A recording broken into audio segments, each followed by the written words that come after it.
নমস্কার বন্ধুরা, আপনারা সবাই কেমন আছেন? আশা করছি আপনারা সবাই ভালো আছেন আর আমরাও খুব ভালো আছি। তো আজকে আপনাদের জন্য একটা নতুন রেসিপি নিয়ে চলে এসেছি, সেটা হচ্ছে সর্ষে ইলিশ। তো সর্ষে ইলিশটা কীভাবে বানাচ্ছি সেটাই আপনাদের সাথে শেয়ার করব। তো তার জন্য এখানে মিডিয়াম সাইজের দুটো ইলিশ মাছ নিয়েছি আর নিয়েছি এখানে পরিমাণ মতন লবণ, হলুদ, সর্ষে, কিছুটা পরিমাণ জিরে আর নিয়েছি এখানে শুকনো লঙ্কা 4টে।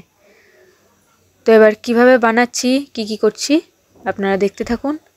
তো কালো জিরা আর লঙ্কাটাকে প্রথমে ফোড়নে দেব, আর এদিকে হচ্ছে বেটে নেব মশলা, সর্ষে, কাঁচা জিরে আর শুকনো লঙ্কা।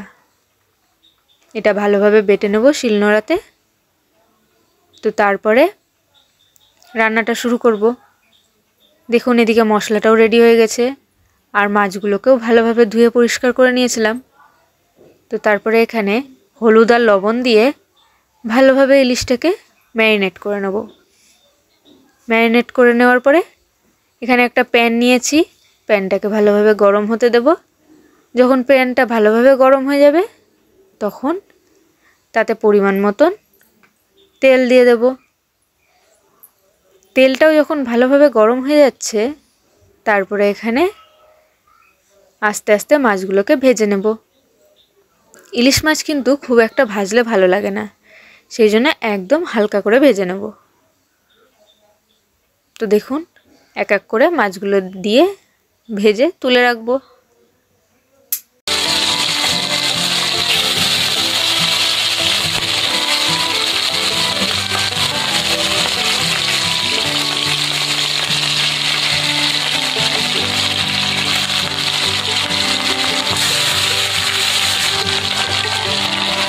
মাছটা হালকা ভাজা ভাজা হওয়াটা উল্টে নিতে হবে।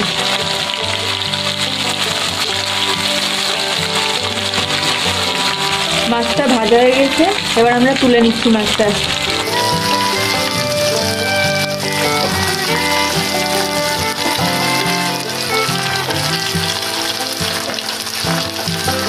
এইবারে ওই কড়াইয়ে আবার কিছুটা পরিমাণ তেল দিয়ে শুকনো লঙ্কা দিয়ে আর কালো জিরা দিয়ে ফোড়নটা দিয়ে নিলাম। হালকা একটু নাড়াচাড়া করে নিতে হবে। তারপরে দিতে হবে হালকা একটু হলুদ। হলুদ যখন দেবেন তখন গ্যাসের ফ্লেমটা কিন্তু একদম লো করে দেবেন, নইলে কিন্তু হলুদটা একদম পুড়ে উঠবে। তো তারপরে হলুদটা দেওয়ার সাথে সাথে হালকা একটু নেড়ে নিয়ে পরিমাণ মতন জল দিয়ে দেব, যাতে হলুদটা খুব একদম পুড়ে না যায়, তাহলে একটুও খেতে ভালো লাগবে না। তো পরিমাণ মতন জল দিয়ে দিলাম। জলটা দেখলাম যখন হালকা গরম হয়ে এসেছে বা যখন ফোটার মুখে এসেছে, দেখুন জলটা ফুটছে, এবারে দিয়ে দেব। এবার আমরা মশলাটা দিয়ে দিব।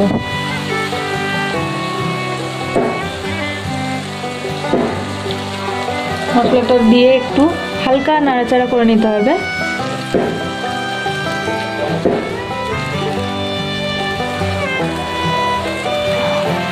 এবার আমরা সামান্য লবণ দিয়ে দিচ্ছি, স্বাদ অনুসারে আপনারা দিতে পারেন। এবার আমরা একটা একটা করে মাছগুলো দিয়ে দিলাম।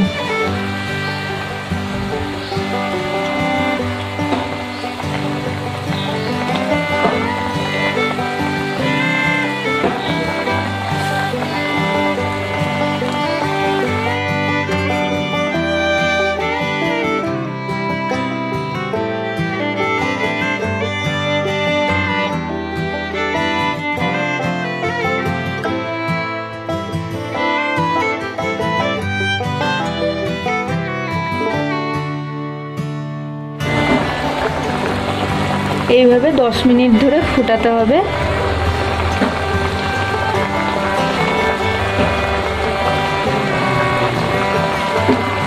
এরপরে নামিয়ে নিব আমরা।